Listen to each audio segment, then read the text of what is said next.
Welcome to ஊறுவது அறிவு. இந்த வீடியோல நம்ம ப்ராப்ளம் 8 தான் பார்க்க போறோம். என்ன கேட்டிருக்காங்கன்னு பாத்தீங்கன்னா, what is the unit digit in 4137 power 754? So நம்மள யூனிட் டிஜிட் கண்டுபிடிக்க சொல்றாங்க. ஃபர்ஸ்ட் கொடுத்துருக்கிறது எழுதிக்கலாம். கொடுத்துருக்க நம்பர் என்னன்னு பாத்தீங்கன்னா 4137 ஹோல் பவர் 754. இதுக்கு யூனிட் டிஜிட் என்னன்னு கண்டுபிடிக்கணும். ஸோ நம்ம வந்து 413 விட்டுடலாம். வெறும் 7 அந்த யூனிட்ஸ் பிளேஸ்ல இருக்க 7 பவர் 754க்கு யூனிட் டிஜிட் என்னன்னு கண்டுபிடிச்சா போதும். ஸோ அதை தனியாக எடுத்து எழுதிக்கலாம். 7 பவர் 754 இதுக்கு யூனிட் டிஜிட் என்னன்னு கண்டுபிடிச்சா போதும். ஸோ நம்மளுக்கு ஆல்ரெடி தெரியும் 7 பவர் 4 இஸ் ஈக்குவல் டு அதோட யூனிட் டிஜிட் வந்து 1ன்னு நம்மளுக்கு தெரியும். ஸோ 7 பவர் 754 இருக்கு இல்லைங்களா, அந்த 754 எடுத்துக்கோங்க, 4 ஆல டிவைட் பண்ணுங்க. ஸோ வர வேல்யூ இருக்கு இல்லையா, அதை வச்சு தான் நம்ம ஸ்பிளிட் பண்ணி எழுதி 7 பவர் 754 யூனிட் டிஜிட்டை கண்டுபிடிக்க போறோம். அது எப்படின்னு பாத்தீங்கன்னா, இப்போ இதை டிவைட் பண்ணீங்கன்னா 4 1s are 4, balance 3, 35, 4 8s are 32, balance 3, 34, 4 8s are 32,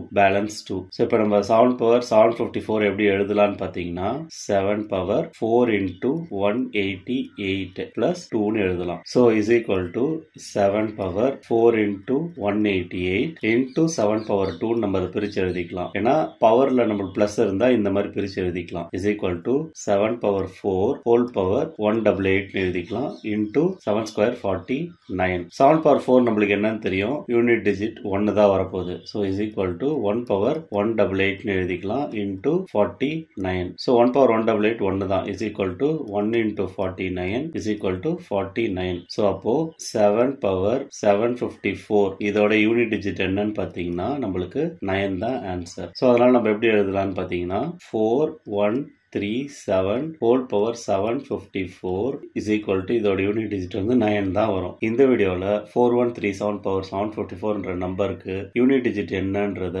எப்படி கண்டுபிடிக்கிறதுன்னு தெரிஞ்சுக்கிட்டோம். உங்களுக்கு யூஸ்ஃபுல்லா இருந்திருக்கும்னு நம்புறேன். நன்றி.